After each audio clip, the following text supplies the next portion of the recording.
I'm JP Davidson, and this is The Sound of Small Business. Inspiring stories and hard-earned lessons from successful Canadian entrepreneurs. Brought to you by RBC Royal Bank. I'm in Salima Virani's office in the West End of Toronto, Ontario. It's a big open storefront space with one bright orange wall and a long work table in the middle. It's an office, but it's comfortable, inviting. What we're going to do is we're going to talk about the Family Law Act, which actually governs domestic contracts. Okay? So there are certain kinds of contracts. That's Salima training her new articling student, Miriam. Blue Letter Law is one of the many businesses she runs out of this office. The space may look fairly average, but Salima's ventures are truly unique. And so is she. You can tell as soon as you speak with her.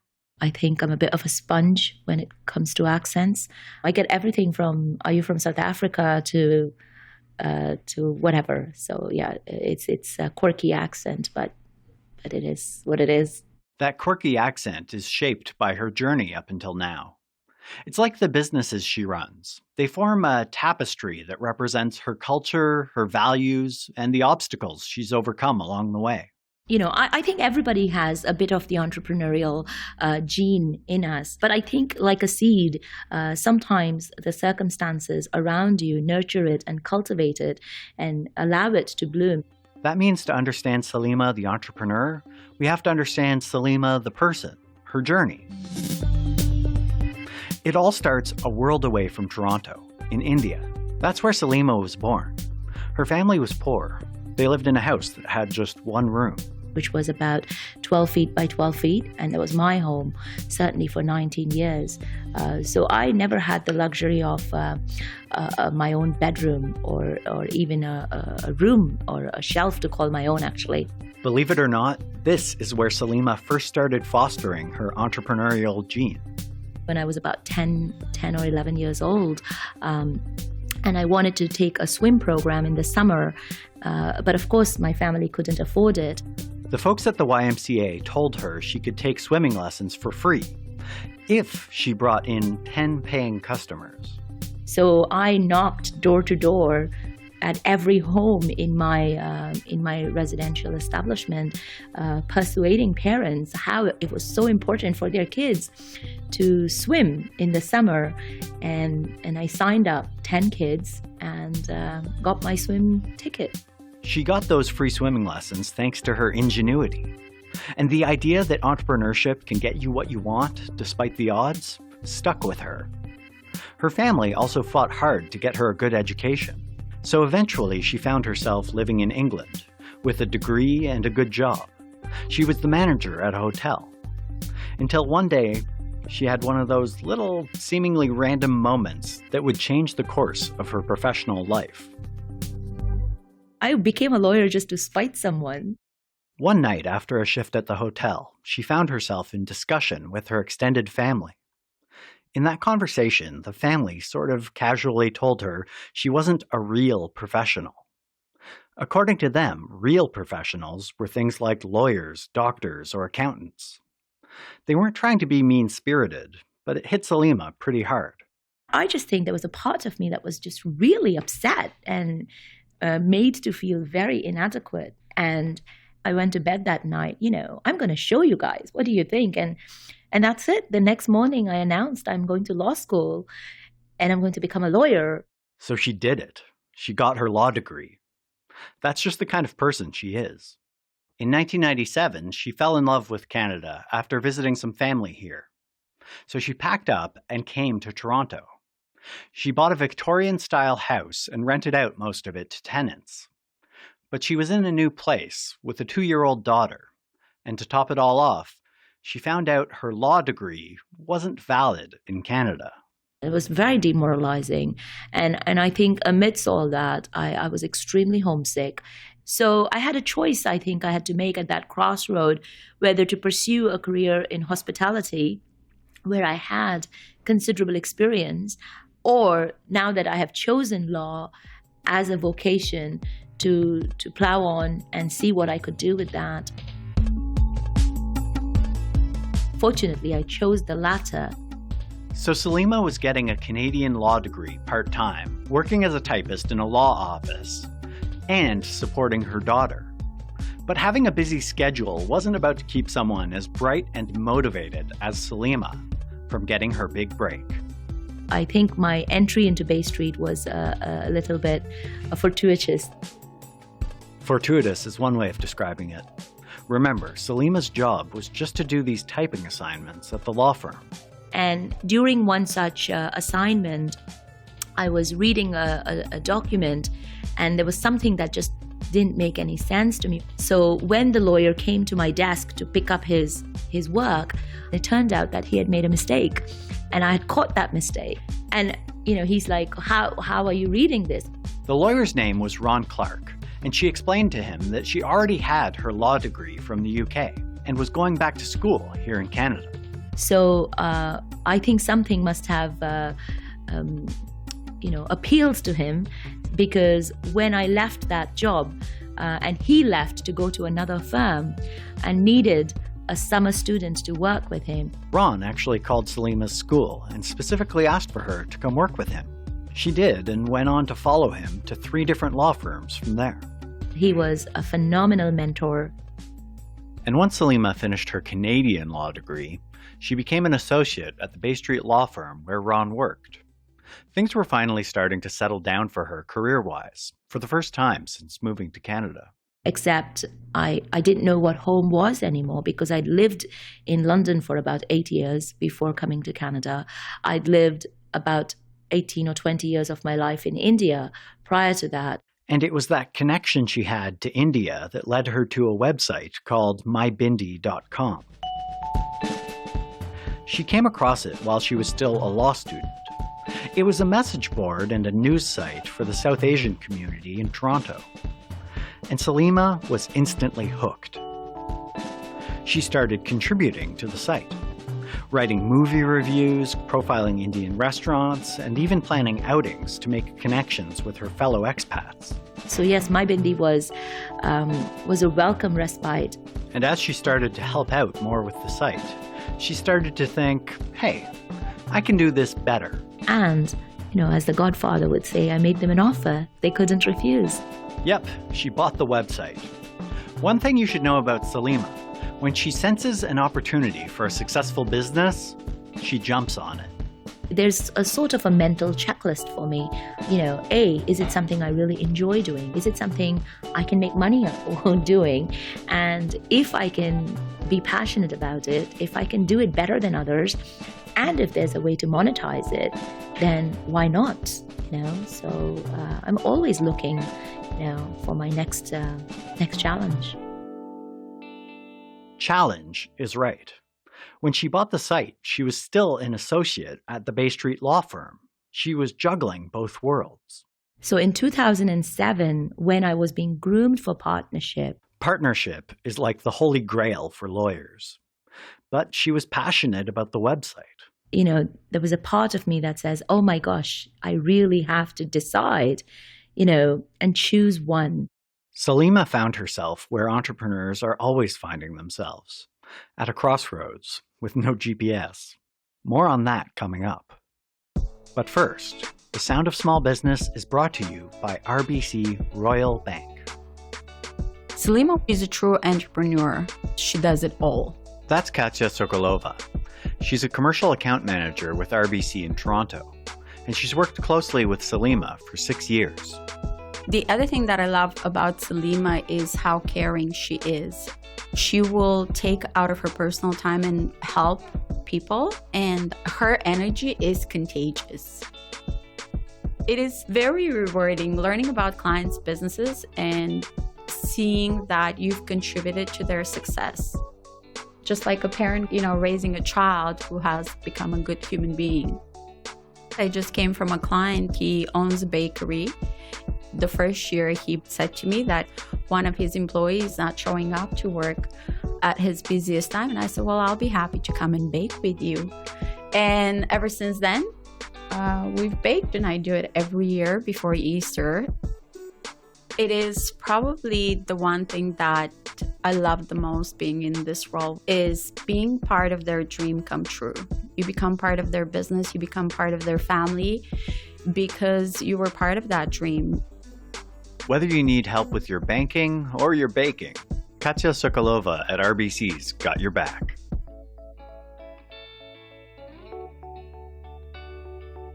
To connect with your own trusted business specialist, visit your local RBC Royal Bank branch or go to rbc.com/buildingbusiness today.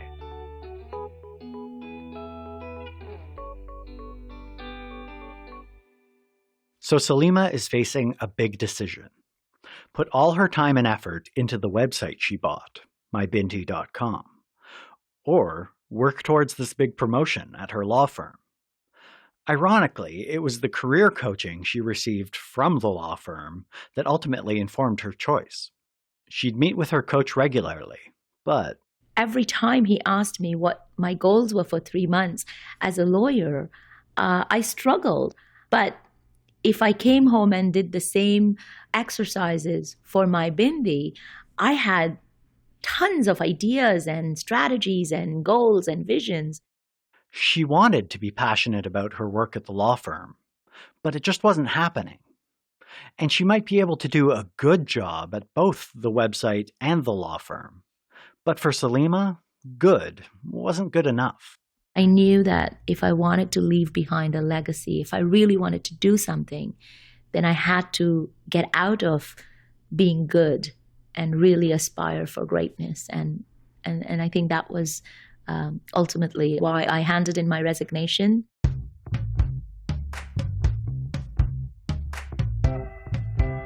Salima was able to go after her entrepreneurial vision, even if it meant stepping away from something she'd spent years working towards.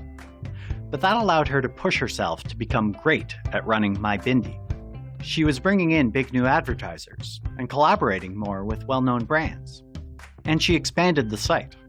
You can now log in to bindilicious.com, which showcases South Asian food. There's also newbieindian.com and bindiweddings.com. We have mybindiwest.com, which is our sister site servicing the West Coast. Plus, she kept building that South Asian community that drew her to the site in the first place by arranging more and more meetup events. That led her to her next endeavor. These dinner circles or coffee chats became coaching sessions. And of course, the bell in my head is like, oh, I like the sound of that. How can I monetize this? So the next day I incorporated and said, I'm open for business. That next venture was called Zontrepreneur, like Zen, balance. The seesaw between profit and passion. And she might have seen a little of herself in her clients. So a typical client for me on Zontrepreneur would perhaps be somebody who has a full-time job and is considering transitioning into being a self-employed or the owner of a business. She even created a shared office space to house this growing group of small business owners. She called it Zen Campus. And the intention of this space was to bring that creative talent together so that everybody could sort of feed off of each other's energy. And all this led to her latest business, the one that seems to be the ultimate culmination of all her life's work and experience so far. The idea came to her from her coaching sessions. I found especially that my coaching clients were needing legal expertise. And in another light bulb moment, Salima was like, they need legal advice, and hey, I'm a lawyer. Blue Letter Law was born. But of course, she couldn't do it herself. That's not her style anyway. I can create a team of associates, and I can create a revenue model where I can create that legal incubator where new associates can come to me, they can learn from me. What is a prenup? What do you think is a prenup? A contract. And that's where we are today. She was able to get financing for Blue Letter Law from the team at her local RBC branch, who have supported her since way back when she bought her first home in Canada. They've helped with all her endeavors. And she's actually brought all those businesses together under one roof. In the off hours, she still hosts seminars and networking events for other entrepreneurs here. And just being in the office, you can see how it reflects Salima and her journey. Things are meticulously filed and organized. Documents are scoured and fine-tuned, just like they do on Bay Street. But nobody's wearing a suit. She has a profit-sharing model with her associates. Plus, at any given time, you will see a couple of interns in the firm as an NCA candidate, which is basically legal speak for a foreign-trained lawyer. And a cohabitation agreement is an agreement between two partners. It comes from remembering what I went through and saying, if I can make that contribution or make the road a little bit easier for them, then it's a win-win. And she tries to make the law easier to navigate and more accessible for her clients.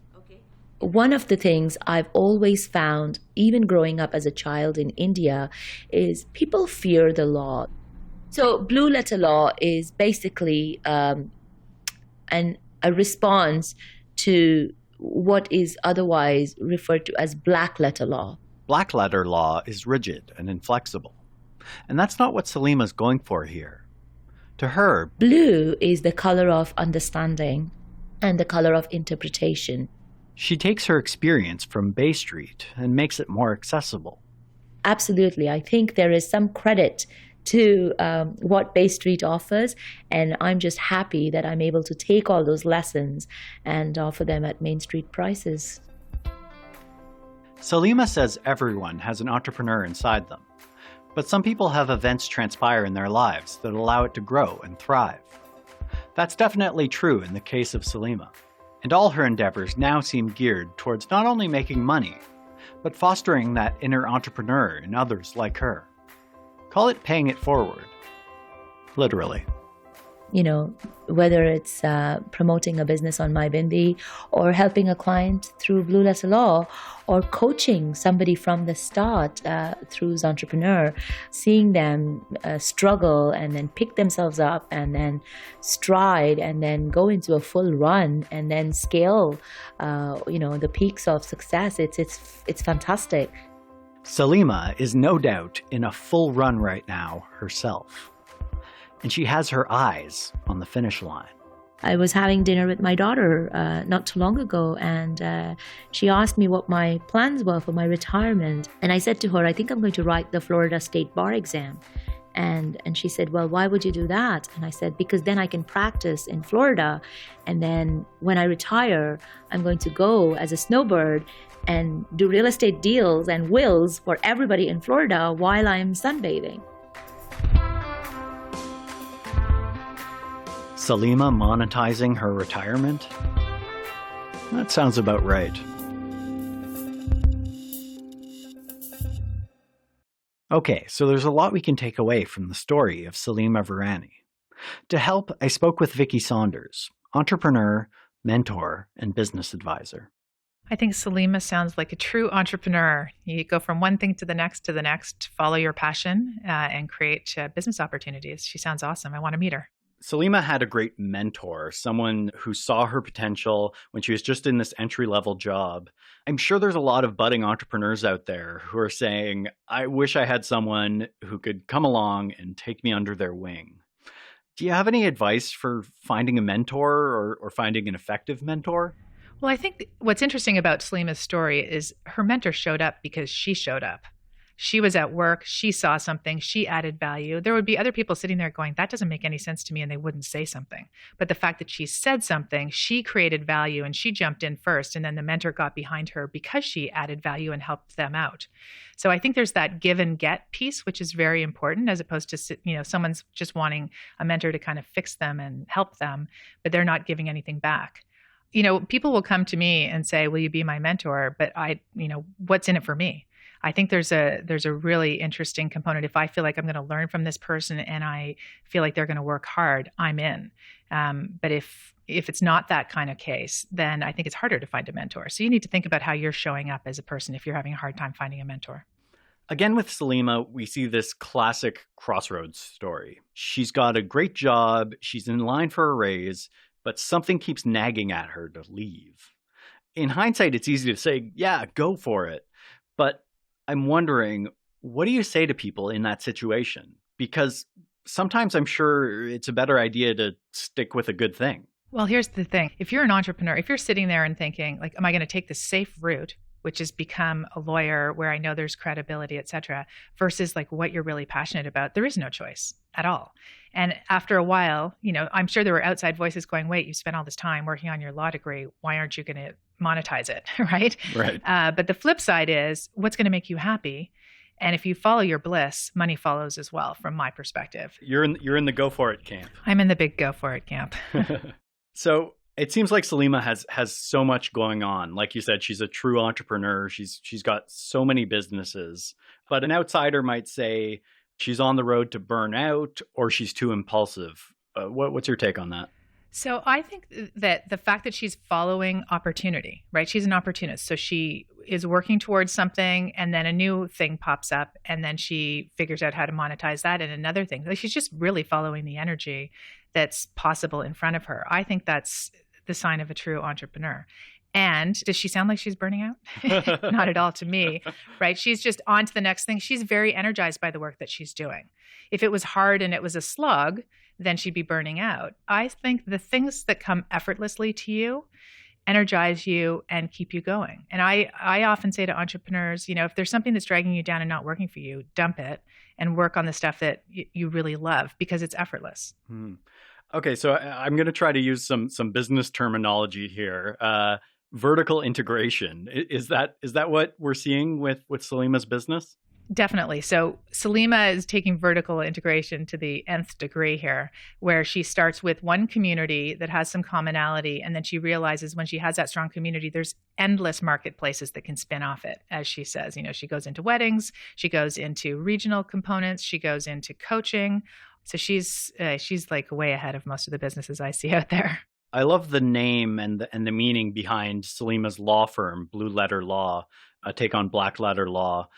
Naming your business has got to be one of the biggest decisions that small business owners make, right? Naming your business is critical. I mean, more and more people are making up words because a lot of the words that we have out there are overused.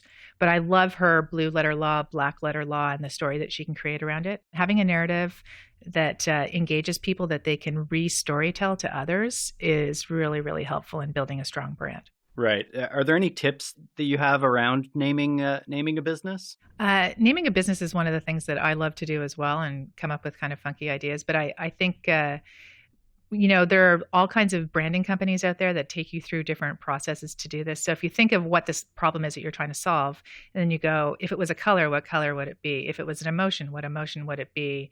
And really try and get very, very creative, thinking laterally. Because again, with the blue letter law, she took a riff on what's already established and made it more new. I think that's a pretty cool approach. So what do you think the biggest lesson that small business owners can take away from Salima's story? What really stands out to you? The thing that stands out most about Salima's story is following your passion. Is really digging deep and going, what energizes you, what excites you, what do you think about all the time? Her story of looking down and trying to make 3-month goals for her legal practice versus the bindi business. She just noticed after, and she probably needed an outside person to help her notice how excited she was. She had 20 ideas in one and none in the other. That tells you a lot about where you should be going. Right. Finally, Salima's retirement plans, setting up shop in Florida, sounds pretty sweet. Do you think you're going to be joining her down there in the South? I love Salima's plan. I think it's great. My parents are both entrepreneurs and they're in Florida and they've got all kinds of ideas too. So it just never stops when you're an entrepreneur, I think. Right on. Well, thanks so much for your help, Vicky. Thank you. Vicky Saunders is the founder of SheEO. She spoke with me from Toronto. This has been The Sound of Small Business, brought to you by RBC Royal Bank. Be sure to listen to the other 3 episodes in this podcast series for more stories of Canadian entrepreneurs. Search for The Sound of Small Business wherever you find podcasts, or visit rbc.com/buildingbusiness, where you can also learn how to start your own small business. Thanks for listening.